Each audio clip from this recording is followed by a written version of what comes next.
থাকলে ধ্বংস কবলে চলে যায়। অনেক পণ্ডিত লোক কিন্তু নিত্য তারা ভাগবতের অর্জন করে না আর পাঠ করে না। আমি শুধু আপনাদের কাছে এই কথা বলি, আমার গুরুদেবের নির্দেশ আছে। গুরু একদিন বলেছেন, বাবা তুমি ভাগবত পাঠ করবে। আমি বললাম আমি কিছুই বুঝি না, তাছাড়া আমার সেই যোগ্যতা নেই। আমি আশীর্বাদ, আমার আশীর্বাদ থাকলে তুমি করবে, তুমি করতে পারবে। তবে একটা কথা আমার থাকবে, যদি আমার কথাটা তুমি মানতে পারো তাহলে ভাগবত পাঠ করবে, গীতা পাঠ করবে, কোথাও যাবে, না হলে যাবে না। সেটা হচ্ছে তুমি নিত্য ভাগবত অর্জন করবে, নিত্য গীতা অর্জন করবে, সকালে পূজা অন্তে এক অধ্যায় গীতা পাঠ করবে, সন্ধ্যায় ন্যূনতম 10টি শ্লোক অন্তত পাঠ করবে। আকাশে উঠছো কি, ট্রেনে ছুটছো কি, জল জাহাজে তুমি যাচ্ছ, ওটা আমার বিচার বিষয় নয়। এই কথা যদি দিতে পারো ঘরে করবে। এই নিত্য যাহা সত্য তাহা চাষি পরের পর চাষ করো, তাহলে তোমার খানাতে হবে। এই জন্য অনেক বড় বড় পাঠক পাবেন, অনেক বড় বড় কীর্তনিয়া পাবেন, যারা কীর্তনের দিন খোলটা ঘাড়ে করে নিয়ে চলে যায়, যারা পাঠের দিন পড়লেই পাঠকটা বগল করে নিয়ে চলে যায়, সেই পাঠকের পাঠে কোনো দিন ক্রিয়া পায় না। সুতরাং শুধু একটা কথা বলি, মায়া তাদেরকে থাকলেও, মায়া তাদের থাকলেও সে নিত্য এর সঙ্গে সংযুক্ত থাকে, সেই কারণ মতো সেটা ফিরে আসে। এই জন্য জগতের মানুষের কাছে বেছে নিলেন এই জায়গাটা। নামের দল যিনি বাড়িতে আনেন, সে নাম পরে কিনা তারা দেখে নেবেন। যে ভাগবত পাঠককে বাড়িতে নিয়ে আসতেন, সে ভাগবত পাঠক প্রত্যেক দিন ভাগবত পাঠ করে, তাহলে তাকে নিয়ে আসতেন, সেটা ক্রিয়া। এইটুকু বলে ভাগবত যে প্রচার করতে পারবে, সুখদেব ঋষি দৌড়ে চলে গেলেন। তারপর কি করলেন? ব্যাসদেব ঋষি করলেন কি, তার কয়েকটা শিষ্যকে চতুশ্লোকী ভাগবত সৃষ্টি করে সেই 4টা শ্লোক তার কানের কাছে সবসময় কীর্তন করবার জন্য পাঠিয়ে দিলেন। ও কতক্ষণ দৌড়াবে? কোনো গাছের তলায় গিয়ে বসছে, পিছন থেকে তার ওই শ্লোকগুলো আওয়াজে আসে। একদিন যখন দুপুরবেলা এরকম চারদিক থেকে সে একটু বিমর্ষ হয়ে গেছে, খুব ক্লান্ত হয়ে একটা গাছের তলায় একটু মুসলে পড়েছে, এমন সময় চারদিক থেকে ওই শ্লোকগুলো কানে বসে আসছে। চিৎকার করতে, পিতা এই শ্লোকগুলো কেন আমার কানের কাছে বাজছে? আমি আর সহ্য করতে পারছি না, কি আছে ওর মধ্যে? পিতা! ব্যাসদেব তখন শুনলেন যে পিতা পিতা বলে চিৎকার করছে, আমার পুত্র, ওরে পুত্র ফিরে আয়, ফিরে আয়, আমার কাছে ফিরে আয়, আমি বলবো। আয়, ওটা কি তোর কানের কাছে কেন চিৎকার করছে? আয়, আমি বলবো। ফিরে আসলেন সুখদেব ঋষি। ব্যাসদেব ঋষি সুখদেবকে ভাগবত শিক্ষা দিলেন। শিক্ষা দেওয়ার পর তিনি প্রবজ্জা ধর্ম গ্রহণ করে তিনি বেরিয়ে গেলেন। সেই দিন শুনলেন মহারাজ পরিস্থিতি ব্রহ্মসাপ হয়েছে, তিনি সেই সভায় উপস্থিত হলেন। এই ভাগবত প্রচার শুরু হলো। যেদিন ব্রহ্মসাপের কথা বলবো আগামীকাল, তখন কিন্তু বিস্তারিত আবার আলোচনা হবে। আজকে এই পর্যন্ত বলে ভাগবতের ভূমিকা, শ্রীমদ্ ভাগবতম কি, সেই জায়গাটা এখন চেষ্টা করে ভাগবত মহাত্ম যাচ্ছি। শ্রীমদ্ ভাগবত মহাত্ম, ভাগবত কথা শুনে আপনাদের লাভ কি হবে? ভাগবত তো এইভাবে হলো, কিন্তু ভাগবত কথা শুনে আপনাদের কি লাভ হবে, কতটা পর্যন্ত আপনাদের ক্রিয়া করতে পারবে,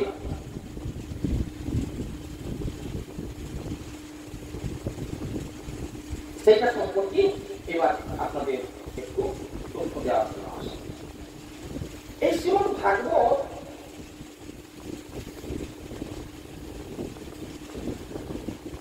প্রকৃতপক্ষে কি বস্তু, সেটা সম্পর্কে তার প্রথম শ্লোক দিয়ে আমরা একটু আগে জেনে। সচ্চিদানন্দ রূপায় বিশ্বপ্রত্যাদিহেতবে তাপত্রয় বিনাশায় শ্রীকৃষ্ণায় বলং। তিনি জগতের সৃষ্টি, স্থিতি এবং প্রলয়ের হেতু বা প্রলয়ের মালিক, এবং যে কৃতার জ্বালায় আমরা জর্জরিত হচ্ছি, সেই আধ্যাত্মিক আদি ভৌতিক আদি দৈবিক এই কৃতার জ্বালা নিবারণকারী, এই কৃতার জ্বালা বিনাশক সেই সচ্চিদানন্দ ভগবান শ্রীকৃষ্ণকে আমরা আজকে এই শুরু প্রাক মুহূর্তে নম্র প্রণাম নিবেদন করি।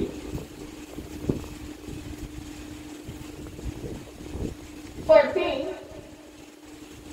এই শ্রীমদ্ ভাগবত কথা শ্রবণ উপাসক তারা কারা? ব্রহ্মাকে ভগবান সৃষ্টির দায়িত্ব দিলেন। ব্রহ্মা কি বলেন? প্রথমে মানুষ পুত্র সৃষ্টি করেছিলেন, শ্রী সনন্দ ইত্যাদি বলে 4টি পুত্র। ব্রহ্মা বুঝতে পেরেছিলেন, বুঝতেন না যে এরা সংসারই হবে না। তারা দেখলো সংসারে অনেক জ্বালা যন্ত্রণা, তাই তারা সংসার থেকে চলে গেলেন। কি করে জীবনটা কাটাবে? আমাদের কি করা উচিত? এই সংসারের জ্বালা থেকে নিবারণের জন্য, এই জ্বালা থেকে প্রশমন পাওয়ার জন্য, শান্তি পাওয়ার জন্য সাধুসঙ্গ করুন, সৎসঙ্গে যান। সাধুসঙ্গ করতে করতে কৃষ্ণ ভজন শিক্ষা পাবেন, যে ভজনের মধ্য দিয়ে জীবনে আনন্দ উপলব্ধি করবেন। ঠিক সেই জায়গায় দাঁড়িয়ে এই চারজন ব্রহ্মার মানুষ কুমার তারা সারা পৃথিবীময় ভ্রমণ করতে লাগলেন। কোথায় গেলে সেই সাধুসঙ্গ লাভ হয়। এইরকম অবস্থায় চলতে চলতে অথ বৈষ্ণব চিত্তে সুনিষ্ঠা ভক্তি অলৌকিকে জলকান পরিত্রাজ্য ভগবান ভক্তবৎসল।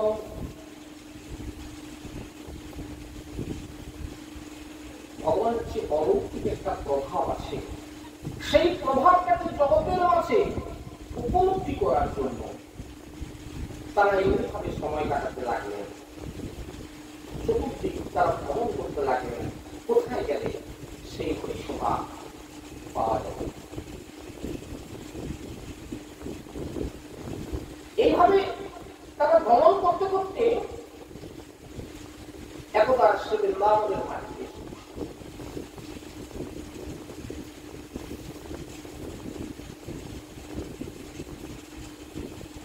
তারা ব্রহ্মার শরণাগত। সরকারি সেই ঋষি কুমারগণ, ব্রহ্মার মনস্পুত্রগণ তার প্রশ্ন করলেন পিতার কাছে যে মানবা বাপ সর্বদা সদা দুরাচার বিমার। মানুষ সমস্ত সময় পাপ অর্জন করে চলছে, তারা বুঝতে পারছে না কি করছে, কোথায় পাপ অর্জন হচ্ছে। নিরন্তর তারা দুরাচারী লিপ্ত, অসত্যপগামী এবং প্রধানলে দগ্ধ হচ্ছে। কুটিল, কাম পরায়ণ ইত্যাদি সমস্ত দোষে তারা পরিপুষ্ট। এরা সকলে এই কলিযুগে আবির্ভূত হয়েছে। সেই সব মূর্তিগুলি এই কলিযুগী মূর্তি তারা জন্মগ্রহণ করে। তাদের মুক্তি কিসে হবে? এই প্রসঙ্গ বর্ণনা করতে গিয়ে ব্রহ্মা বললেন যে পুত্রগণ, এই প্রশ্নের উত্তর একমাত্র নারদ ঋষির কাছে তোমরা যাও, তিনি তোমাদের এই প্রশ্নের উত্তর দিতে পারেন। সেই ব্রহ্মার চারজন মানস কুমার তারা নারদ ঋষির সন্নিকটে উপস্থিত হয়ে এই বিষয়ে প্রশ্ন রাখলেন। সত্যেন ইনা পিতৃমাতৃসকাং কৃষ্ণা কুলাশ্রম ধর্মবর্তিতা যে দাম্ভিকা বৎসরপরায়ণী সকা সপ্তাহ যজ্ঞেন কলু পুনন্তিতে।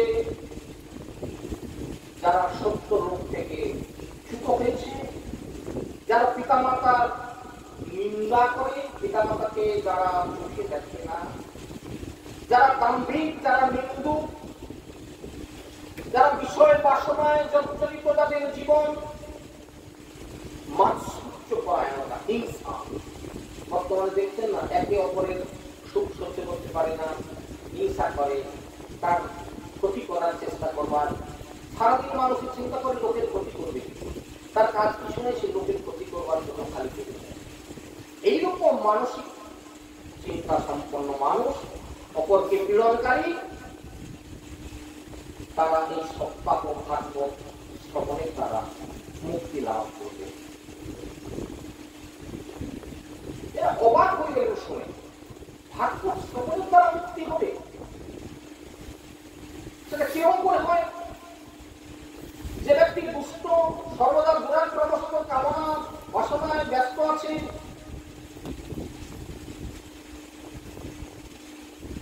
তো সেই প্রসঙ্গে নারদ ঋষি একটি কাহিনী উল্লেখ করবেন। খুব সংক্ষিপ্ত হবে, অল্প সময়ের মধ্যে আমি আপনাদের কাছে কাহিনীটা তুলে দেওয়ার একটু চেষ্টা করি। পুরাকালে, প্রাচীনকালে তুঙ্গভদ্রা নদী তটে পূর্ব মভূত পত্রমুত্তম যত্রবর্ণা সহর্মেণ সত্য সৎকর্ম তৎপরা আত্মদেব পুরে তস্মিন সর্ববেদ বিশারদ শ্রৌতস্মাৎ সুনিস্নাত দ্বিতীয়ৈব ভাস্কর। খুব সংক্ষিপ্তভাবে ঘটনাটা আপনাদের কাছে তুলে ধরার চেষ্টা করি। পুরাকালে তুঙ্গভদ্রা নদীর তটে একটা সুন্দর নগর, যে নগরে বিভিন্ন ধর্মের বিভিন্ন বর্ণের মানুষ বাস করত। এই জায়গাতে এই নগরে একজন ব্রাহ্মণ বাস করতেন। ওখানে ব্রাহ্মণ পাড়া ছিল। তো যে ব্রাহ্মণ ঠাকুরের কথা এখন বলতে যাচ্ছি, সেই ব্রাহ্মণ তার নাম হচ্ছে আব্যদেব।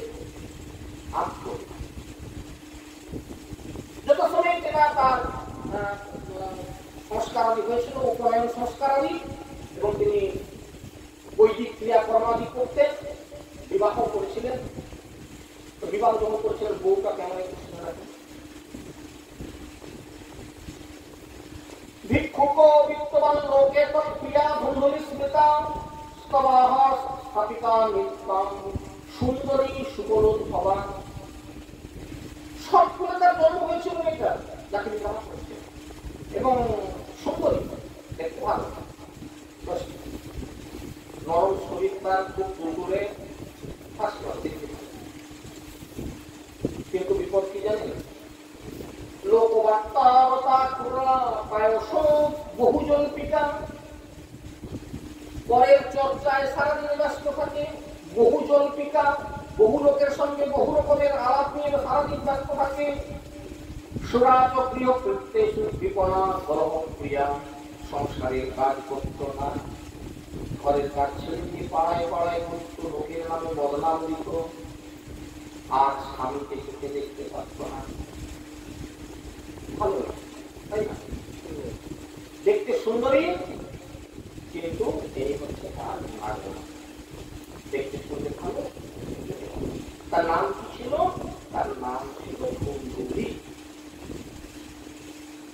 বিবাহের পর অনেক দিন কেটে গেল, কিন্তু তাদের কোন সন্তানাদি। কি দুর্ভাগ্য জানেন ব্রাহ্মণ ঠাকুরের? বাগানের গাছপালা লাগিয়েছে, অনেক ফলের গাছ, কিন্তু কোন গাছে ফল করবো না। ব্রাহ্মণের মন খুব খারাপ হয়ে গেল। আপনাদের কি করি আমি, কোথায় যাই? একদিন তিনি মনে মনে এত কষ্ট পেলেন যে সংসারে একটা ছেলে হল না, সেই সংসার থেকে লাভ, সেই সংসার থেকে লাভ। আমি এত খাটাখাটি করবো, এত যজমান জালিত্ব করে আমি আসবো, কার জন্য নিয়ে আসবো? তার সংসার থাকবো না। স্ত্রীর সঙ্গে তো কোনো কথাই চলে না, তাকে একটা ভালো কথা বলতে গেলে সে মন্দ শুনে ঘুরি, আবার পাঁচটা এমন কথা বলে যে তার সঙ্গে না কথা বলাই থাকবে। একদিন মনের দুঃখে কাউকে কিছু না বলে সকালবেলা সামান্য কিছু ছেড়ে উত্তরীয় প্রান্তে বেঁধে নিয়ে বেরিয়ে পড়লো ঘর থেকে।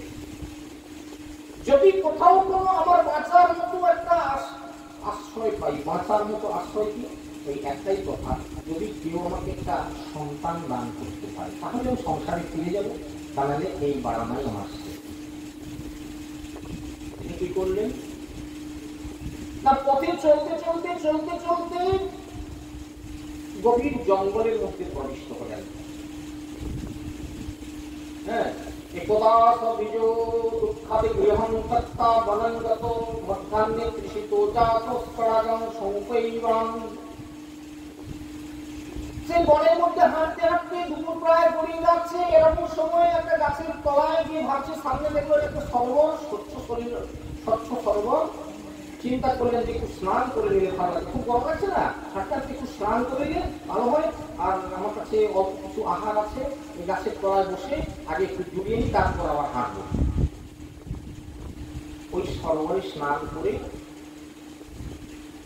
একটু আহার করে গাছে বেলান দিয়ে একটু বসেছে আরাম করে, অনেকক্ষণ পরিশ্রম করেছে, অনেক হাঁটতে হাঁটতে বসেছে। এমন সময় তার একটা আদেশ হঠাৎ করে ঘুরে পড়ে চোখ করে দেখতে পেল সরোবরের ওই পারে, মানে ওপারে একদম সন্ন্যাসী যেন চলে যাচ্ছে। আমরা কি জানি যে সাধু সন্ন্যাসী অনেক সময় এরকম কিছু ওষুধপত্র দেয় না, মাগো তুমি এটা রাখো, এই জড়িটা তুমি বেঁধে দিলে শনিবার মঙ্গলবার এই করবে, ইত্যাদি ইত্যাদি হয়ে যাবে। এরকম অনেক সাধুরা এরকম কিছু জিনিস দিতে পারে না। সাধু বেঁধে পেয়ে ব্রাহ্মণ করেছে, তাই তো? এবং সাধু যখন ওই সাধুর পায়ে গিয়ে পড়ি, যদি কোনো উপায় হয়। কতক্ষণ করেছি না, এই পাশ দিয়ে ঘুরে দৌড়ে গিয়ে সেই সাধুকে, সাধুর পাশে একটা টুপি আছে গাছের পড়া, সে থাকে কোনো রকম, সাধুকে পেয়ে তার একেবারে পা দুটো ধরে এখন জড়ানো করে পড়ে গেছে। আরে কি তুমি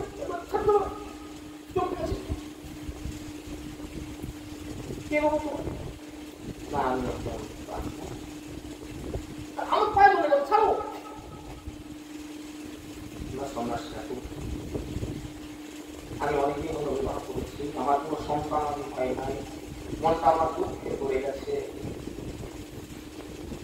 আপনি যদি কৃপা করে আমাকে একটা সন্তান দান করতে পারেন তাহলে আমি গৃহে ফিরে যাবো, আর তা না হলে আমি আর যাবো না, আপনার চরণ ছাড়ো না।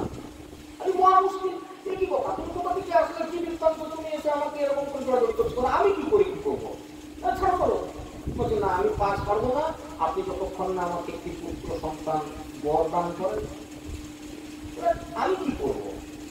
তাকে তিনি সেই সন্ন্যাসী অপরের লোলা লিখন করতে পারতেন, মানে কপাল দিকে বলতে পারতেন তার কপালে কি আছে। কপালটা পড়ে দেখলেন যে তার সার জন্য কোনো সন্তানাদির সম্ভাবনা।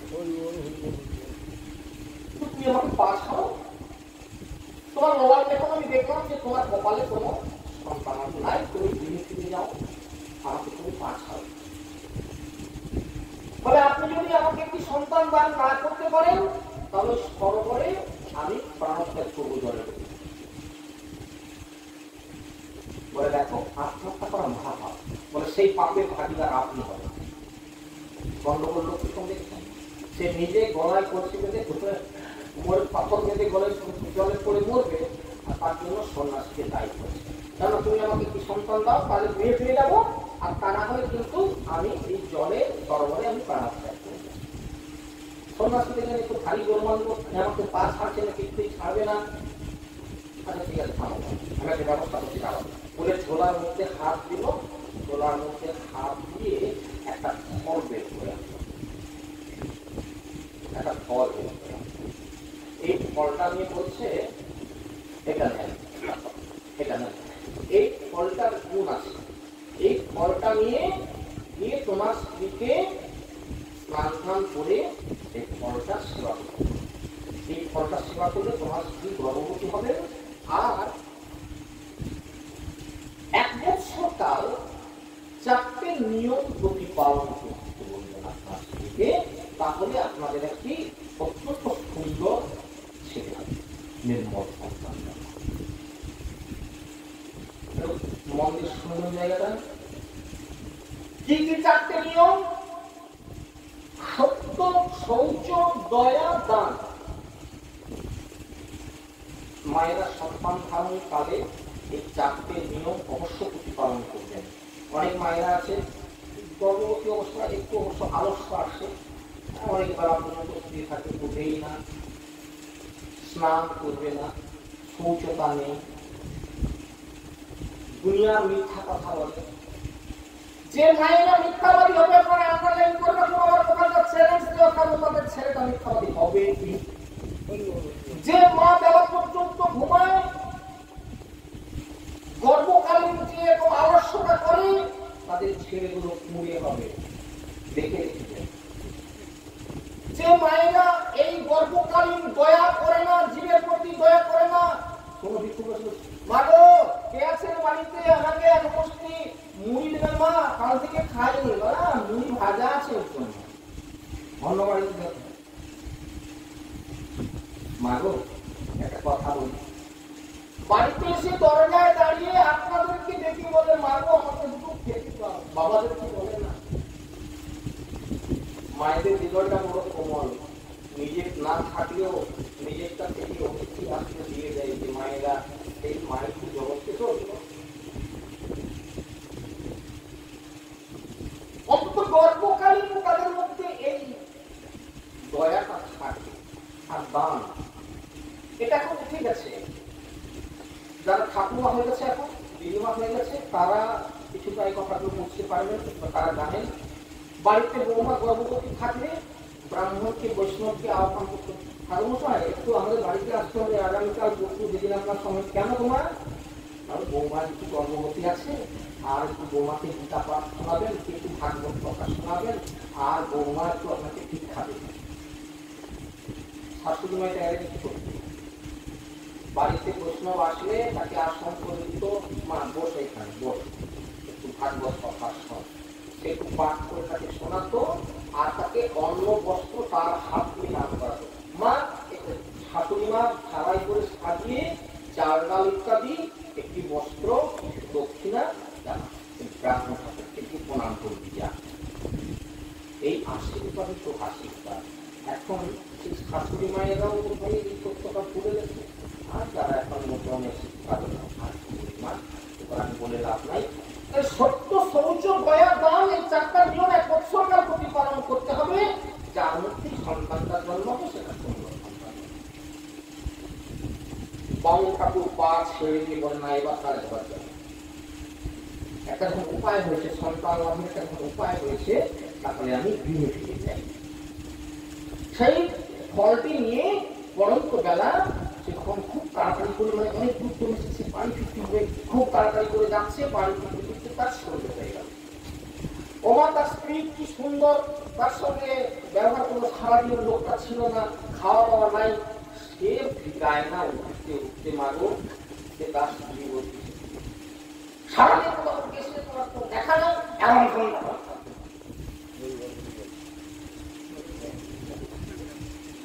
সারাদিন মানুষটা নাই, স্ত্রী অন্তত কোথায় গেছিলে রোজ, আর সারাদিন তোমার খাওয়ার বা হয়নি, তুমি আজকে খাও কি ব্যাপার, কোথায় গেছিলে? তা না বলি তাকে কি নাই কান্ড, সারাদিন কি সুন্দর আদর আপ্যায়ন খেয়ে বাউল ঠাকুর তবু বলে যে যা করার বলতে বলুন তো সারা জীবন করে মধ্যে অবধিয়াস মাথা খারাপ না করে আজকের আনন্দের খবরটা বলে ওর সত্য একটা আনন্দের খবর আছে। সারাদিন দেখানো আনন্দের খবর, কিসের আনন্দ কোথায় নেই, শোনো না। সে এর কথা কানে নেবে, আর সে তাকে কি সুন্দর করে, মানে সে যে ফলটা এনেছে সেটা তার স্ত্রীকে দেওয়ার জন্য কি মিষ্টি ব্যবহার করে, শোনো না, শোনো আমাদের তো এরকম আমি পাইনি, তো আজকে আমি এরকম একটা মনের দুঃখে বেরিয়ে গেছিলাম, তো প্রতিমধ্যে একজন সন্ন্যাসীর সঙ্গে এরকম সাক্ষাৎ হলো, সেই সন্ন্যাসী ফলটা আমাকে হাতে দিয়ে বললো যে তোমার স্ত্রীকে স্নান করিয়ে আর এটা সেবা করাবে, এরকম নিয়ম প্রতিপালন করতে বলবে, তাহলে বৎসরকালের মধ্যে তোমাদের একটা সুন্দর পুত্র সন্তান ফলটা ফলে তার হৃদয়টা কুটিলে করা, সে ভালো কেউ অন্ধ চোখে দেয়, ফলটা নিল। বাউল ঠাকুর বলে যাক আমার কাজ আমি করে দিচ্ছি, যখন সে মনের আনন্দে স্নান টান করে সন্ন্যাস স্মরণ করে আহার করে বিশ্রাম করতে গেল, সে কি চিন্তা করছে, যার সে ফলটা দিল সে ফলটা নিয়ে তখন চিন্তা করছে কি এই ফলটা আমি খাবো, খেলে আমার গর্ব হবে, গর্ব হলে আমার শরীরটা বয়ে হয়ে যাবে, আমি চলাফেরা ভালো করতে পারবো না, শরীর আমার ভেঙে যাবে, আমি ভালো খাওয়া দাওয়া করতে পারবো না, কতটুকু চিন্তা করে না। এই অবস্থায় যদি গ্রামে ডাকাত পড়ে সবাই দৌড়ে পালাবে, আমি এরকম দিয়ে দৌড়াতে পারবো না, ডাকাতে আমাকেই সুতরাং এই ফলটা খাবো না। কিন্তু কুটির হৃদয় দেখছেন কতটুকু কিন্তু চিন্তা করে করে গেল, আমি দৌড়ে পড়াতে পারবো, ডাকাতে আমাকেই ধরে মারাবে, সুতরাং ফলটা আমি খাবো না। এমন কুটির হৃদয়ের মেয়ে আছে নাকি আমাদের গ্রামে? এমন নিশ্চয়ই নাই। বাউল ঠাকুরের কি কপাল গোমা, এইরকম একটি কাজ, সে 7-5 চিন্তা করে, হ্যাঁ, তরুণী কুটিলা প্রশ্ন সাক্ষাৎ অহো চিন্তা মহৎপন্নাং ফলচারণ ভক্ষয়ী, সে কি করলো, তার যে সহচরী বৃন্দ যাদের সঙ্গে মিশে তাদের কাছে কথা বললো, তারপর বলে না এদের কাছে বললেন তার দিদি ছিল, দিদিকে বলি দিদি কি বুদ্ধিটা দেয়, এই বলে তার দিদিকে ডেকে পাঠালো। দিদি পাশের গ্রামে ব্রাহ্মণ কাজ করছে, যাই হোক তার কিন্তু 3টে ছেলে তখন, আর এই আবার মাসের খানিক হলো বুঝতে পারছেন এরকম ইত্যাদি ব্যাপার। দিদিকে কাছে ডেকে পাঠালো, দিদিকে আজকে কাঁদতে কাঁদতে বলছে করে দিবি রে, আমার কি কপাল খারাপ। বলে কেন, কি হলো না? বলি বামুন ঠাকুর বলাল ঠাকুর সারাদিন কথা যেগুলো কে জানে, একটা ফল দিয়ে সমস্ত সন্ধ্যাবেলা দিয়ে দিল, দিয়ে বলে এটা তুমি খাও, ছেলে তোমার গর্ব হবে। আচ্ছা বল দেখি দিদি, আমার শরীরটা কেমন সুন্দর নরম তুলতুলে, আমার যদি গর্ব হয় কত কষ্ট হবে। আর এরকম টাকা যদি পরে গ্রামে আমি এরকম নিয়ে দৌড়তে পারবো না, টাকাতে আমাকে মরাবো, কি করি বল দেখি। আমি খুব দুশ্চিন্তায় পড়ে গেছি। তার দিদিও সেরকম বলিকে খুব ভালো বুদ্ধি দিল, বলে বলবে তুই চিন্তা করিস না, এই ফলটা তোকে খাওয়ার দরকার নাই, খেলেই তো তোর এরকম কাণ্ড হবে, তুই যখন ভয় পাচ্ছিস খাওয়ার দরকার নাই, একবার দে। এক কাজ কর, বামুন ঠাকুরকে যখন সন্ন্যাসী ফলটা দিয়েছে, ও তো সন্ন্যাসীর কথা সাধারণত মিথ্যা হয় না, ওরা টিকালো ওরা বাক শিক্ষা নাকি বাক। কথাটা বুঝতে পারলেন না, যারা কথা বলে তাদের কথা করে, তাদের কথা করলে আপনাদের কথা করবে। আপনারা যদি কেউ বাক সিদ্ধি লাভ করতে চান, আপনাদেরকে মানে প্রসিডিওর বলে দিচ্ছি, এই পদ্ধতিতে আপনারা বাক সিদ্ধ হয়ে যাবেন। আপনি যাকে যা বলবেন তুই মরে যা বললেই মরে যাবে। কে কে হতে চান একটু হাত তুলবেন। আপনি মরে যা বললেই মরে যাবে, বেঁচে বললেই বেঁচে যা বলবে, আর কেউ বলবে তুই ধনী হয়ে যা বললে ধনী হয়ে যাবে। এরকম কেউ বাক সিদ্ধ হতে চান হাত তুলে বলুন, আমি তাকে বলবো। কেউ জানতে চান বলবো। কলিযুগে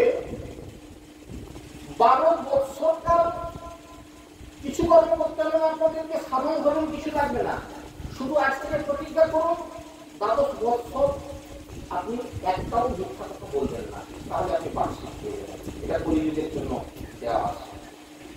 তাহলে যারা যারা বার্ষিক বলতে চান, যাদের বাক্য করবে, তারা আজ থেকে কাল শুরু করবেন। 12 বছর মিথ্যা কথা বলবেন না, শুধু একটা কাজ, সাধন ভজন কিছু করতেন না, পূজা পাঠ কিছু লাগবে না, শুধু মিথ্যা কথাটা বলবেন না। এইটুকু পারবেন না, কেন মিথ্যা কথা বলবেন? ওরে আপনারা প্রশ্ন করবেন, বাবাজি তুমি মিথ্যা কথা বলেন? বাবাজি বলে গাই কোথায়। এখন কথাটা হচ্ছে কলির জীব এমনই ইচ্ছায় অনিচ্ছায় সারা দিন দুনিয়ার মিথ্যা কথা বলে। এই জন্য শাশুড়ি আর বৌমায় করে ঝগড়া লাগছে। হ্যাঁ, তো শাশুড়ি বৌমাকে তুইও ওরকম হয়ে মরবি, তোর খারাপ হোক, তোর মুখে পোকা পড়ুক। হ্যাঁ, সে তখন তার বৌমা শাশুড়িকে গালি দিচ্ছে, তো ঘুষখানি 10টা ধরছে। এইবার ওই গোষ্ঠী চলবে, ও এখানে হাঁটি আর খাবে। বৌমা শাশুড়ির কথাও বলেন আর বৌমার কথাও বলেন, কারণ কিনা দুজনেই তুমি খাও। ইয়ে তাকে অভিশাপ দেয় আর সে তাকে অভিশাপ দেয়, আরো কথা বলে। এই জন্য 12 বৎসর কেউ যদি এই নিয়মটা প্রতিপালন করেন, তাহলে দেখবেন তিনি বাক সিদ্ধ হবেন। এই সন্ন্যাসী বাক সিদ্ধ, এর কথা মিথ্যা হবে না। সুতরাং এই ফলটা খাস না। আমি তোকে একটা পদ্ধতি করিস, আমার 3টা ছেলে, তুই তো জানিস যে আমার গরিব ব্রাহ্মণের সঙ্গে বিয়ে হয়েছে, দীক্ষাতে আমাদের জীবিকা, 3টা ছেলে, খাওয়াবো কি করে? আবার কি বলবো জানিস বোন, আজ 1 মাস হলো ইত্যাদি ব্যাপার। আবার আবার হয়তো একটা ছেলে হবে, এই এতগুলি ছেলেকে খাওয়াবো কি করে? তুই বরং এক কাজ কর, ফল খাওয়ার দরকার নেই, আর তুই এই পরের মাস থেকে তুই বাবু ঠাকুর সঙ্গে একটু অভিনয় করতে আরম্ভ কি করবি? পেটে একটু কাপড় গড়িয়ে উঁচু করে পড়বি, মানে ধীরে ধীরে ধীরে ধীরে বার দিচ্ছে, এটা বাবু ঠাকুর যেন দেখতে পায়, আর কিছু নয়। হ্যাঁ, এইটা তুই করতে থাক, শুধু 9 মাস বলে রাখবি। 9 মাস পরে তুই বলবি যে আমার প্রসব হয়ে গেছে, কাপড় সব খুলে ফেলে দিবি। আর আমাকে বললাম 1 মাসে হয়ে গেছে, মানে আমার ছেলে হবে, যেই টাইমে আমার ছেলে হবে সেই টাইমে তুই কাপড় খুলে দিয়ে বামু ঠাকুরকে বলে দিয়ে আমার ছেলে হয়ে গেছে। আমার ছেলেটা তোকে রাত্রিবেলা আমি কাজ করি, আমি তো খাওয়াতে পারবো না। এইবার আমার একটা কথা বলি, গাভী দুধ দেয়, গাভী দুধ দেয়, বাছুর ছেড়ে দিচ্ছে তো এই মরে। ও মা, সন্তান না হলে কোনো মায়ের স্তনে দুধ আসবে, ছেলে মানুষ করবে কি করবে? তার বোন ডিরেকশন দিচ্ছে কেমন দেখো, তুই তো এরকম ডুপ্লিকেট করবি, সুতরাং তোর তো স্তনে দুধ আসবে না, ছেলে খাবে। আমার তো বাচ্চা হবে, আমার পেট থাকবে। তুই বামুন ঠাকুরের কাছে একটু অভিনয় করবি, কেঁদে কেটে, যে এরকম দিদি তো বাচ্চা পেয়ে মারা গেছে, আমি আমার বামুন ঠাকুরকে বুঝিয়ে যে আমার ছেলে মারা গেছে, তাকে বুঝবো, আর তুই বলবি আমার ছেলে হয়ে গেছে, ওই ছেলেটা তোর কোলে পাঠিয়ে দেবো। এখন কি হবে? সন্তানটা মানুষ হবে কি করে? তোর বামুন ঠাকুরকে বলে আমার থেকে জ্ঞান করার, আমি এইখানে থেকে আমার সন্তান করে মাসিক দিকে অনেকেই আছে এরকম মাসিক দুধকে মানুষ হয়েছে। আমার জগতে আমার কাছে দুধ থেকে প্রমাণ আছে মাসিক দুধকেই তারা মানুষ হয়েছে। আচ্ছা, সুতরাং এতে অপরাধের কিছু নাই। তো আমি এসে থাকবো, তোর ছেলেকে আমি মানুষ করবো, তোর ছেলে তুই পরিচয় দিচ্ছি, তাহলে গন্ডগোল থাকলো না। তাহলে ফলটা কি করা যাবে? এক কাজ করো না, দুয়ারে তো এতগুলো গাভী আছে, তারাও তো ফসল নেই, টেস্ট করা যাবে বাবাদির কথা কত সত্য, সন্ন্যাসী কত সঠিক, কতই ফলটা খাবি। গোয়ালে গিয়ে দুই বোনে মিলে একটা গাছকে ওই ফলটা খাবি। দেওয়ার পরের মাস থেকে সেই গাভী গর্ভবতী হয়ে যায়। এও পাশে গর্ভবতীর অভিনয় করতেছে আর গাভীটা অরিজিনালি গর্ভ হচ্ছে। এরও প্রসবকাল আসলো, বামুন ঠাকুর শুনতে পেল যে তার স্ত্রী সন্তান প্রসব করছে, পুত্র সন্তান। একবারে তাথই হয়ে যাচ্ছে বলে ব্রাহ্মণ পাড়া থেকে ব্রাহ্মণ ডেকে তার জাতকর্ম সমাদায় আছে ব্রাহ্মণদের সমাজে। এটা আপনারা এখন বুঝতে পারবেন, যা বোঝাতে গেলে আরো সময় লাগে, আমি চেষ্টা দিলাম, অনেকটা সময় অতিবাহিত হয়ে যেতে আসলে। জাতকর্ম সমাধান করলো, তার নাম রাখলো কি? ধুন্ধরের পুত্র, এই জন্য তার নাম দিল ধুন্ধুকারী। অল্প কিছুদিন পরে গাভীটা প্রসব করে তোমার ঘটনা বাবু ঠাকুর তো একবারে আনন্দ একদম মানে জগম বলে আমার কি সৌভাগ্য সন্ন্যাসী, সে কি আশীর্বাদ, আমার ঘরে ছেলে হলো আর গাভী এতদিন সন্তান দেয়নি, গাভীটা সন্তান দিল, সেই সন্তানটা আমার মানুষ হচ্ছে। গাভীর গর্ভ থেকে একটা ছেলে হলো না, সেই ছেলেটা অবিকল মানুষের ছেলের মতো, শুধু একটা গন্ডগোল, কান দুটো তার গরুর মতো। যে কারণে বাবু ঠাকুর জাতকর্ম সমাধা করে সেই ছেলেটির নাম রাখলেন গোকর্ণ। কানটা গরু, আর কিছু নাই, গোটা শরীরটা ছেলে কেমন সুন্দর কেমন সুন্দর। এই গোকর্ণ কেমন অত্যন্ত ধার্মিক ছেলে, ছোটবেলা থেকে অত্যন্ত ধার্মিক। আর এই ছেলেটা ওই ডুপ্লিকেট বদমাইশি করে একে নিয়ে এসেছে। পাড়ায় যায়, এর বাগানের আপেল, তার বাগানের আম, ওর বাগানের পেয়ারা পারে, লোককে গালিগালাজ করে, তার ছেলেকে বেড়ে দিয়ে পাঠিয়ে আসে। বাবু ঠাকুর অতিষ্ঠ হয়ে উঠল যে এমন সেনা জন্ম দিলাম, সে তার কথা শুনতে পারিনি, আর তার থেকে নিপুত্র ছিলাম ভালো। ছেলে হয়ে এখন কি জ্বালা এই ছেলে। আর গোকর্ণ ছেলেটি কি সুন্দর, কি নম্রতার আচরণ, গোটা পাড়াগুলোর নাম করে তোমার সেই বড় ছেলেটি বড় বাচ্চা, আর এই ছেলেটি খুব সুন্দর। ছেলেটা উৎপাদ বাড়তে লাগলো, যত বড় হয় বাড়তে লাগলো। বাবা একদিন মনের দুঃখে খুব মনমরা হয়ে বসে আছে, ছেলের জন্য গোটা পাড়ায় গ্রামে আর লোকের কাছে কথা শুনতে পারা যায়নি, কি কোথায়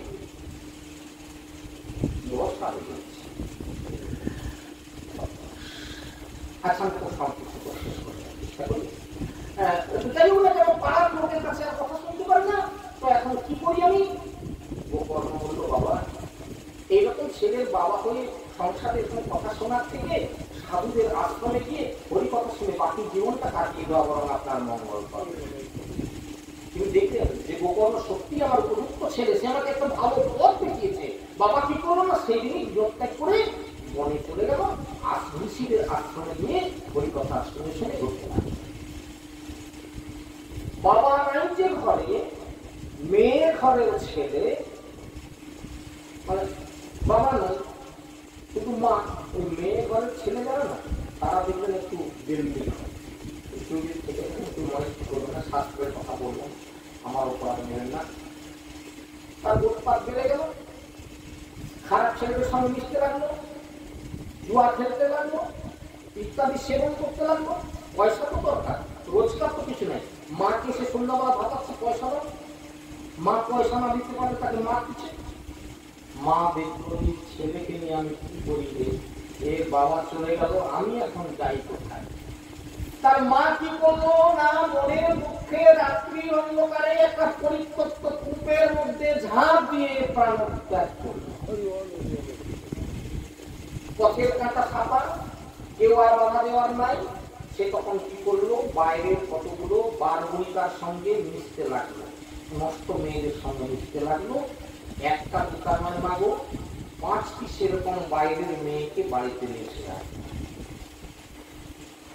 এ বলছে আমাকে একবার কানেক্ট করে দিল না। সে বলে তুমি আমাকে বিয়ে করার পর থেকে আমাকে একটা কিছু দাও, গলা করে দাও। সে বলে গলার একটা করে দাও। আর রোজকার কথা দিতে, এবার সে কি করে না গ্রামে গ্রামে চুরি করতে লাগলো। চুরি করে প্রত্যেক রাত্রে অনেক সোনা আনতে লাগলো। 5টা স্ত্রী খুব খুশি, একদম ডগমগ তার স্বামী রোজগার করে আমি করতে। তার মধ্যে একদিন একটা স্ত্রী তাকে বললো, তারা দুঃখী করছে, আমাদের স্বামীকে চুরি করে আনে কথা আমরা জানি, নিয়ে আসতেছে ভালো, কিন্তু চুরি তো করে।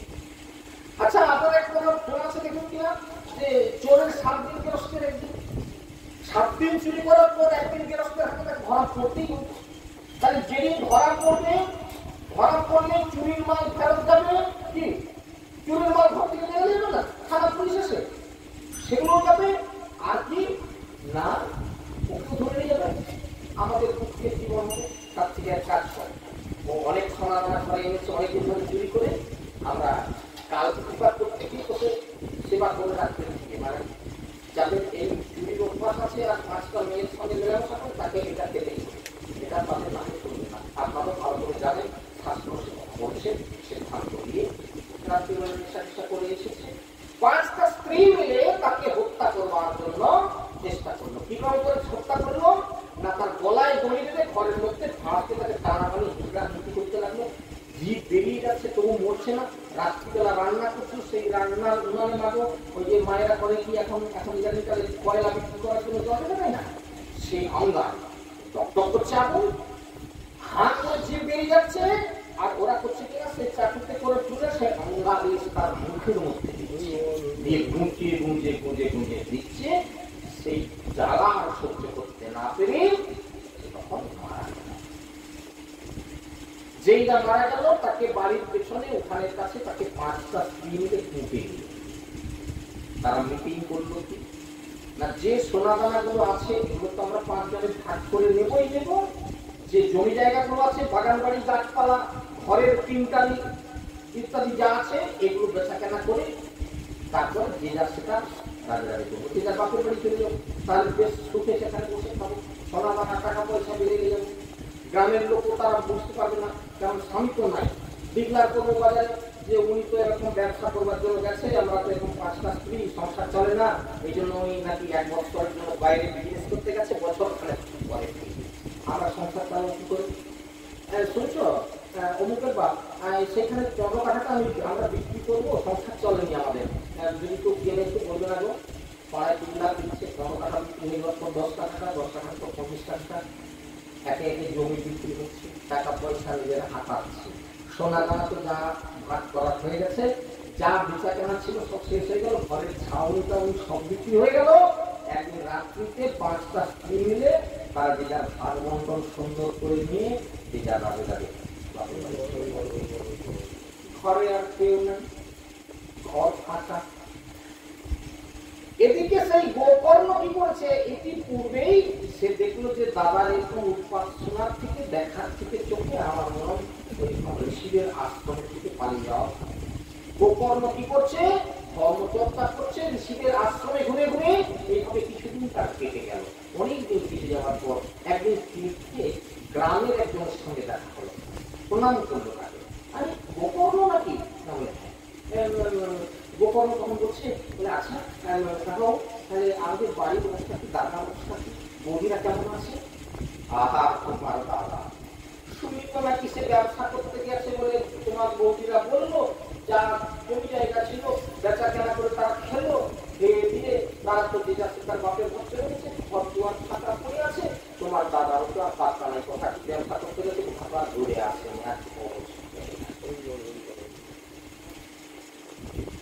গোকর্ণ ধ্যানস্থ হয়ে দেখলো যে তার দাদা আর নেই। তো আমি তো তার ভাই আছি, তো ভাই যখন আছি আমার কিছু কর্তব্য আছে, কি না তাকে অন্তত বয়াশ্রাদ্ধটা আমার করা দরকার। প্রত্যেকে দান করে শুনে রাখুন, কারো বংশে কেউ যদি মারা গিয়ে থাকে, তাকে যদি এখন পর্যন্ত বয়াপ্রাপ্তি না হয়ে থাকে, তাহলে সে বায়ুমণ্ডলের মধ্যে কষ্ট পাচ্ছে। আপনারা কোনো সুবিধা ব্যক্তি তার বয়াপ্রাপ্তি করবার কষ্ট চেষ্টা করবেন। ওই গোকর্ণ কি করলো, গয়াতে গেল, গয়াতে গিয়ে তার দাদার নামে পিণ্ড দান করলো। একটা কথা মনে রাখবেন, বলে কি করবো, পাড়া সে পাড়া তো কেউ নাই, তাদের তাদেরকে কেউ বয়াও দেয়নি, কিছু না, মাঝে মাঝে এরকম ভুল হয়ে তার ভয় দেখায়, আমি তো তাদের কেউ নয়, আমি কি করবো। যদি এরকম আপনার চিন্তা থেকে থাকেন, আপনি পিণ্ড দেবেন, আপনি পিণ্ডদান করতে পারবেন, কাউকে ইচ্ছা করলে গ্রামের যে কাউকে আপনি পিণ্ডদান করতে পারেন, আপনার চাকরি ভালো লাগবে, আপনি তার উদ্দেশ্যে পিণ্ডদান করতে পারেন।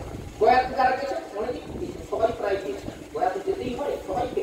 গয়া গেলে একটা মন্ত্র আপনাদেরকে বলে দিচ্ছি, মন্ত্রটা আপনাদের মনে আছে না, দেখুন তো ওখানকার ঠাকুর মশাইরা বলায়।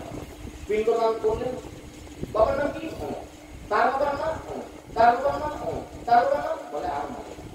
আচ্ছা, আপনার শ্বশুর বংশে শ্বশুরের নাম কোনো, তার বাবার নাম, তার বাবার নাম, তার বাবার নাম, মাতৃবংশে দাদুর নাম, দাদুর নাম, তার দাদুর নাম হয়ে গেল। আর কারোর নাম মনে আছে, বলে না নাম মনে নাই। পিণ্ড কতগুলো আছে না, বলে 4-5টা আছে, বলে এটা একটা করে থাকে মনে সঙ্গে কথা সঠিক না দেখি একটু মিলিয়ে দেখুন, একটা করে থাকবো পিণ্ডটা। হ্যাঁ, এবার এটা হাতে নেন, পিণ্ডদান কি করে করতে হয় আপনারা জানেন তো, দেখেছেন তো ব্রাহ্মণ কি করে পিণ্ডদান করে, হাতের কন্ট্রোল মন্ত্র বলো। শেষে যে পিণ্ডটা দেয় ওর একটা মন্ত্র আছে, সেই মন্ত্রটা আপনাদের সকলের শোনা আছে, সকলের জানা আছে, তবু আমি আপনাদের মনে করিয়ে দিচ্ছি। নাম জানি বা না জানি, গোত্র জানি বা না জানি, আমার হাতের জল আশা করে তিনি বা পিয়াসা করে, গয়া গঙ্গা গদাধর বলি, এই ভাগটা দিয়ে পড়িয়ে দিতে হয় পিণ্ডটা। গয়া গঙ্গা গদাধর বলি, বিষ্ণুপাদ বললে আপনি কারোর নামে পিণ্ডদান করার ইচ্ছা থাকে, যে এই লোকটা কেউ কিছু করেনি, আমাকে ভালোবাসত, আমি তাকে পিণ্ড দিয়ে আসি, দিতে পারে। গয়া গঙ্গা গদাধর বলে গোকর্ণ গিয়ে দাদাকে পিণ্ডদান করলো। আমাদের দেশে গয়াতে যায় ওঠে, সবাই নিয়মটা সঠিকভাবে পালন করতে পারে না।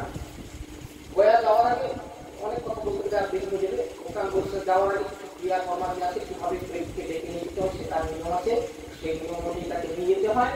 আর ওখান থেকে ফিরে তাকে পিতৃ তর্পণ করতে হয়। তর্পণ, এই তর্পণটা গঙ্গাতে গিয়ে হয় বা সমুদ্রে গিয়ে হয়। এই জন্য আপনারা হাওড়ার ঘাটে যাবেন, ওখানে আপনাকে ঠাকুর মশাইরা আছে, সব ছেঁকে ধরে দেবে, গয়াতে তর্পণ, পিতৃ তর্পণ করানো হয়, উদ্দেশ্যে তাদের উদ্দেশ্যে বললাম বা সমুদ্রে কি করতে পারেন বা গঙ্গাতে কি করতে পারেন ইত্যাদি।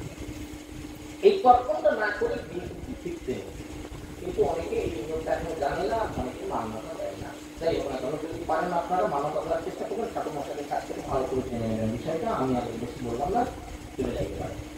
তর্পণ করার পর এবারে কি করতে হয়, তাকে পিতৃগৃহে ফিরে আসতে হয়, পিতৃগৃহে তাকে প্রত্যাবর্তন করতে হয়। মহাপ্রভু পিতা শান্ত করতে গয়া গিয়েছিলেন, কিন্তু তাকে আবারও গৃহে ফিরে আসতে হয়েছিল। মনটা তার গৃহে আসতে চায়নি, কিন্তু গৃহে ফিরে আসতে হয়েছিল, কারণ এটা শাস্ত্রের সিদ্ধান্ত আছে, তাই গৃহে ফিরে আসতে হয়। গৃহে ফিরে আসলো, তাহলে আমাকে একবার সেই পিতৃ বাস্তুতে যেতে হবে, তারপর আমি তীর্থে চলে যাব। এই বলে গোকর্ণ কি করলো, গয়া শাস্ত্র করে ফিরতে ফিরতে তার রাত্রি হয়ে গেল। এসে সে দেখলো সন্ন্যাসী বস্ত্র, কমলগুলো একটা আছে হাতে, কম্বল একটা ঘাড়ে আছে, ছোলা একটা আছে, তো বিশেষ কিছু নেই। এসে হাজির দেখলো বাড়িটা খাঁখা করছে, উপরে ছাউনি নেই, বারান্দাটা এখনো আছে, নিচে তো অপরিষ্কার। বারান্দাতে উঠে দেখলো যে বারান্দাটা মানে ছাদটা এখনো আছে আছে। আমি তো সন্ন্যাসী মানুষ, পাড়ার ছেলে কি আছে, কম্বলটা আছে, কেন বাবু পাড়ার লোকে কার বাড়িতে গিয়ে বিরক্ত করবো, কে কি মনে করবে না করবে, বাপের ভিটা তখন আছে, এই ছাদের উপরেই একটু কম্বলটা পেতে দিয়ে আর একটু রাত্রিটা কাটিয়ে দিই, তাও সকালে উঠে পাড়ার বাবু ঠাকুরদের সঙ্গে একটু দেখা দেখা করে আবার আমি তীর্থে চলে যাই। রাত্রিবেলা কম্বল পেতে মা শুয়েছে, একটু ঘুম আসতে আসতে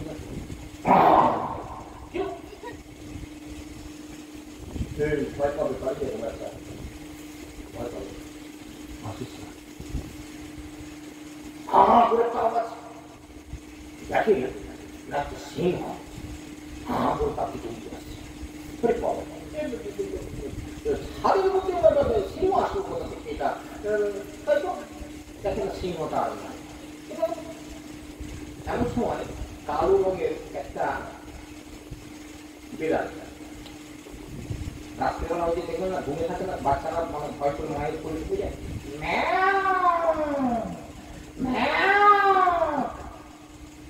সে ম্যাও ম্যাও করে একটা কালো বিড়াল চিৎকার করতে করতে সেদিকে আসেনি গেল। কালো বিড়াল কথা থেকে নমস্কার দেখে না বিড়ালটা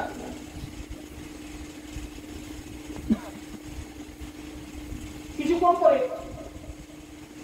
দেখা গেল যে একটা বাচ্চা ছেলে যেমন কাঁদছে, কি হচ্ছে বলতো ব্যাপারটা কিছুই বুঝতে পারছি না। কমণ্ডলটা সামনে ছিল, তার দেখাচ্ছি তাকে ওই সিদ্ধ জল, যে কমণ্ডলটা সন্ন্যাসীর হাতে থাকে ওর মধ্যে জল সাধন পালন করে, তো ওই জলটা যেখানে ছিপে দিলে কাজ করবে, ওই পেটটার গায়ে জল ছুঁড়ে মেরে দিয়েছে। যে ছুঁড়ে মেরে দিয়েছে ওইখানেও আর যেতে পারে না, দাঁড়িয়ে গেছে।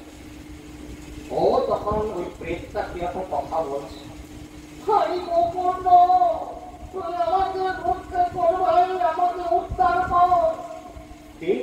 তুমি কে? আমি তোমার বাবা, আমার নাম ধুমকারী। কি হয়েছে তোমার? কেন তুমি এরকম দশা বলো তোমার? আমাকে ওরা তখন নাকি নাকি ভাষায় বলছে যে আমার স্ত্রীরা আমাকে এইভাবে মেরে ফেলেছে, মেরে ফুটে দিয়েছে, আমি উদ্ধার পাইনি কুকর্মের জন্য, আমি প্রেত হয়ে ঘুরে বেড়াচ্ছি বায়ুমণ্ডলের মধ্যে, তুমি আমার ভাই যখন আসো তুমি আমার উদ্ধারের ব্যবস্থা করো। বলে কেন দাদা, তোমার জন্য আমি গয়াতে শ্রাদ্ধ করলাম, পিণ্ডদান করলাম, তোমার কি তাদের মুক্তি হয় না? বলে আমি এত পাপী, আমি এত বলছি গয়া পিণ্ডে আমার উদ্ধার হয়নি। গয়া পিণ্ডে উদ্ধার হয়নি তাহলে তো এমন কোন পদ্ধতি আমাদের জগতে খোলা নেই যে আমি তোমাকে উদ্ধার করবো।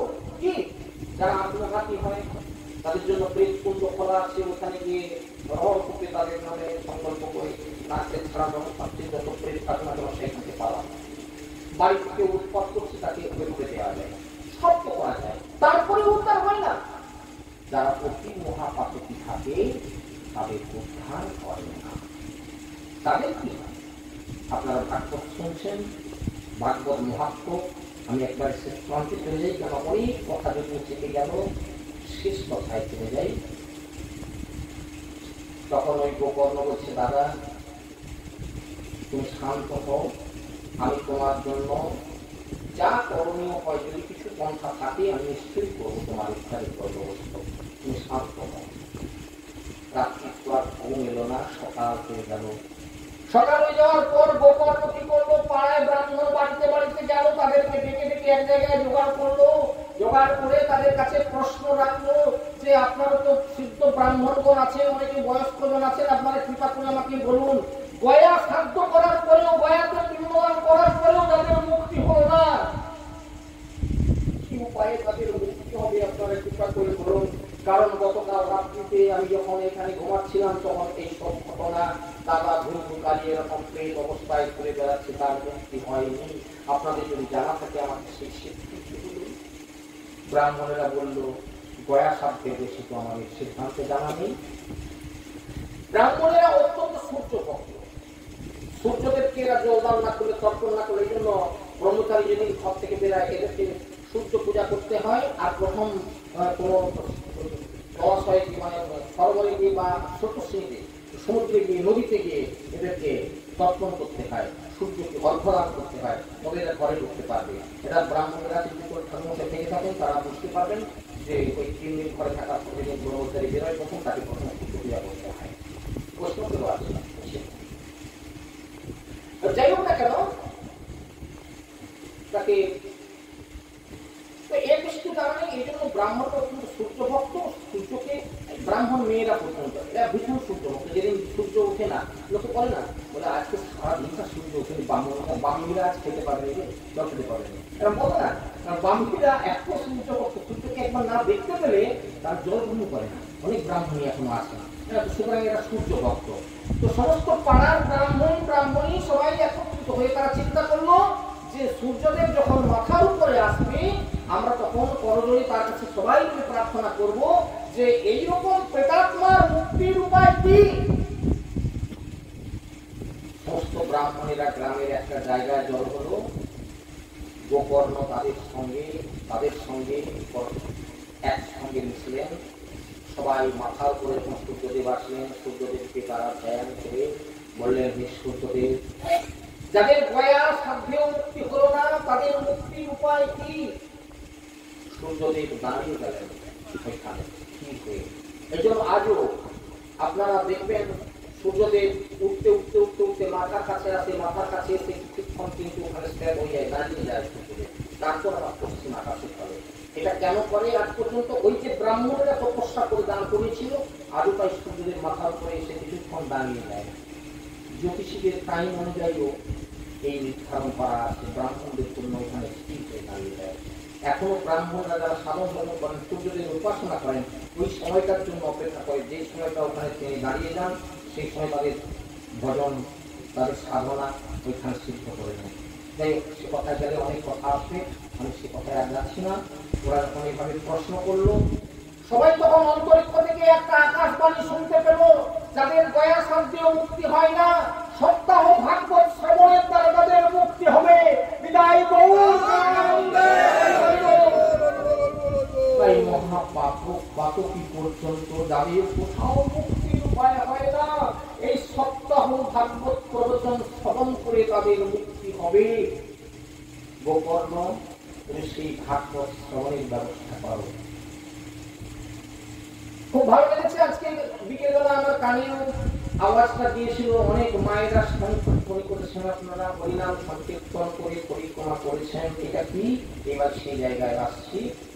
এই ভাগবত সপ্তাহ করতে গেলে একটা শক্ত পাক বিশিষ্ট তলতা বাঁশের মাথায় একটা ধ্বজা নিতে হয়, তবে সেটা সব ক্ষেত্রে প্রয়োজন নেই। এরকম কোন প্রেতের মুক্তির জন্য যদি ভাগবত সপ্তাহ করা হয় তাহলে সেটা প্রযোজ্য, সেটা গ্রন্থে উল্লেখ করা আছে। এবার একটা উচ্চ মঞ্চ তৈরি করা হয়, যেখানে বসে পাঠক ব্যাসার সঙ্গে বসে ভাগবত পাঠ করবেন, আর শ্রোতারা তার সম্মুখে বিভিন্ন জায়গায় মায়েরা কোন পাশে বসবেন, বাবারা কোন পাশে বসবেন, ব্রাহ্মণদের জন্য কোন পাশে আসন, ইত্যাদি ইত্যাদি অনেক কিছু আছে। আমাদের দেশে আমরা সেরকম করতে পারি না। যাই হোক না কেন, মোটামুটি এরকম একটা ব্যাপার। ভাগবত সভা শুরু হওয়ার আগে এই পরিক্রমা করে, পরিক্রমা কেন করা হয়? জগৎকে জানিয়ে দেওয়া হয় ভাগবত ক্রিয়াশীল হয় তার দ্বারা। যত ভক্তের কানে যাবে যে করে ভাগবত সপ্তাহ হচ্ছে, তত ভাগবতের ক্রিয়া বৃদ্ধি পায়। হোমিওপ্যাথি চিকিৎসা যারা করেন, যেমন 1 ফোঁটা দিয়ে দিলেন, 10 ml 1 ফোঁটা দিয়ে দিলেন, 25টা ঝাঁকুনি মারবেন, অর্ধেকটা ফেলে দেবেন, 50টা ঝাঁকুনি মারবেন, 3 ভাগ ফেলে দিয়ে 1 ভাগ ফেলে দেবেন, বলে না? তো তাতে ক্রিয়া বৃদ্ধি হয়। তো ভাগবত শ্রবণ করানোর জন্য যত মানুষ বেশি সমবেত হবে তার ক্রিয়া তত বেশি। কারণ এই যত লোকের কানে যাচ্ছে, যত লোকের মন হচ্ছে, মনগুলো একত্রিত হয়ে গেলে একটা বিরাট মনের পরিণত হয়ে যায়। ও তখন সব মন মিলে এক মন হয়ে যায়। মানে 40টা মানুষের মন একশের করে এক মন হয়ে যায়। 40 এক মন না, 40 একত্রিত হয়ে এক মন হয়ে যায়। এই যে এত লোক এক মনে শুনে যাচ্ছেন, এর ক্রিয়া বিশাল।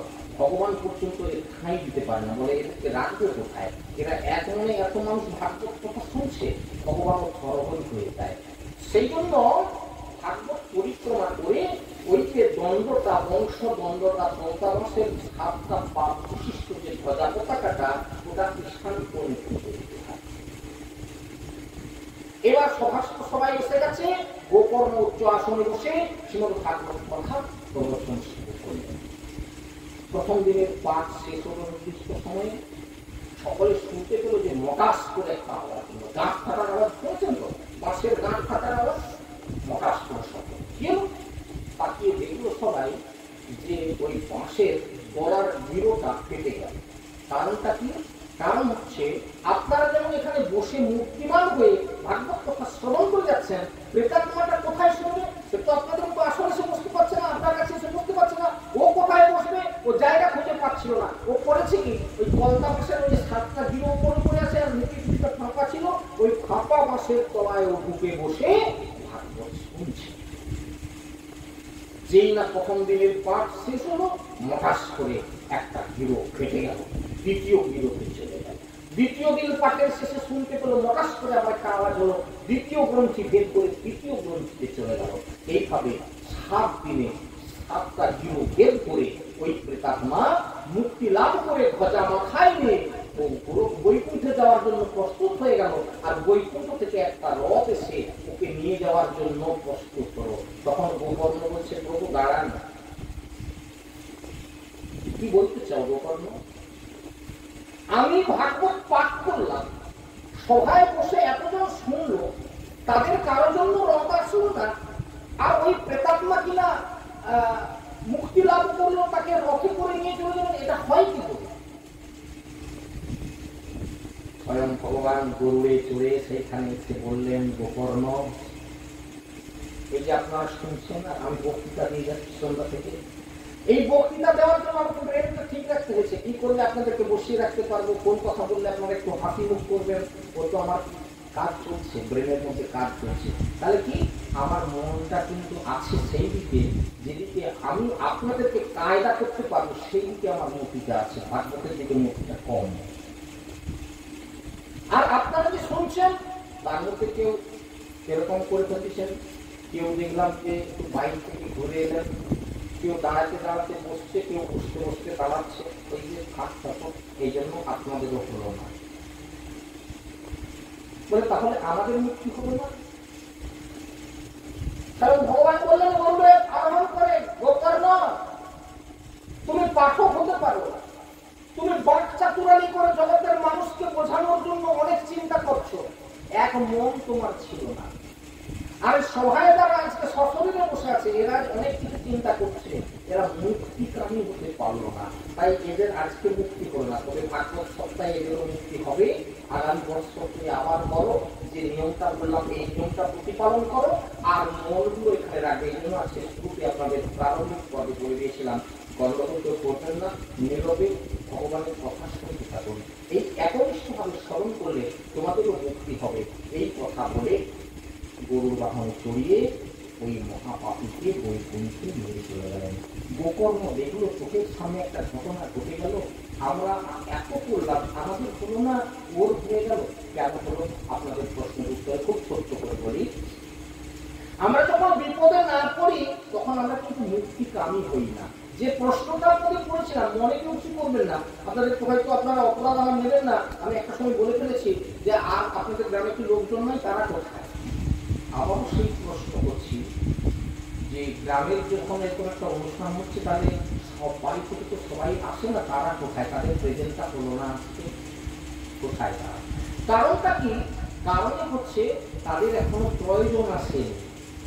শ্রীমদ ভাগবতম আপনারা যদি কেউ দর্শন করে থাকেন ভালো করে, তাহলে এখন গোরখপুর প্রেসের যে গীতাটা বেরিয়েছে, ওটা কিন্তু স্কন্দ পুরাণে এই কাহিনীগুলো দেওয়া ছিল, কিন্তু এখন এই গোরখপুরের গীতাতেও ভাগবতেও এখন দেওয়া আছে।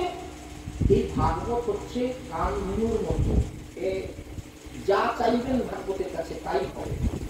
ভাগবত বিভিন্নভাবে পাঠ হচ্ছে, সপ্তাহ পাঠের বিভিন্ন নিয়ম আছে।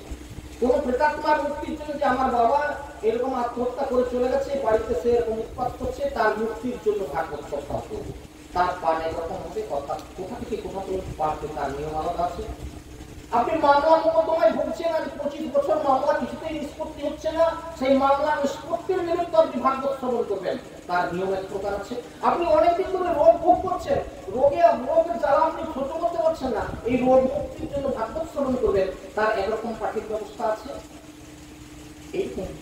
এই হচ্ছে গল্প তরুর মতো, ভাগবতের কাছে হাত বাড়িয়ে দিয়ে যা চাইবেন তাই পাওয়া যাবে। এই হচ্ছে সেই শ্রীমদ ভাগবতম। তাই আপনাদের মনে প্রত্যেকের বাঞ্ছা পূর্ণ হবে, যারা যে বাঞ্ছা নিয়ে ভাগবত শ্রবণ করবেন সেই বাঞ্ছাই তাদের পূর্ণ হবে। এই সেই শ্রীমদ ভাগবত কথা এবং এই তার মহত্ব এই পর্যন্ত সংক্ষেপে বলে আজকে শ্রীমদ ভাগবত কথা এই পর্যন্ত বিশ্রাম করি। আবার আগামীকাল আপনাদের সবাই